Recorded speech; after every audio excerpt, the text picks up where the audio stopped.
عليكم ورحمة الله وبركاته. وبعد هير الديق فونديشن جروب فرع إذا مجالات المقدسة قار أحان دقمة ياكشيد وحان مانتا لجوجنا هو يدي أفرت عارور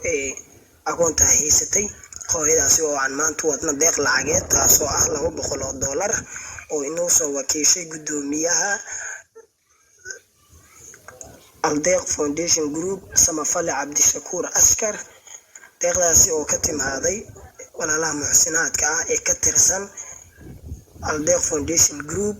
qaybteeda Switzerland oo ay hogaamiye u tahay walaashayna Xaajiya Xaawa Cali Cabdullaahi. dhammaan bahda reer Aldeeq Foundation Group oo deeqdan lacageeda ku soo gaarsiiyay maxaad ugu duceynaysaa? waa maasantiin walaalahayga khayr Allah idin siiyo meesha ka soo bixisay bedelkeeda khayr qabo Allah idin siiyo dhammaan الديق فونديشن جروب وديق لان العقد سو غارسيين $200 gacanta laga saar qeyr Allah idin siiyo ganacsigayga yaayada oo waxaan gadi jiray qudaartii aan ku bilaabana hadu Ilaahay yiraaho waxaas wax ka sii badan oo idin ka rajeynaa qeyr Allah idin siiyo ajir qeyr badan Allah idin ka siiyo miisaanka Allah idin ku qabo waata marka qaybta reer Aldeeq Foundation Group maxaad kale ka codsanaysaa? waxaan ka codsanayaa ilmaha inay wax barasho deeq ay u fidiyaan inay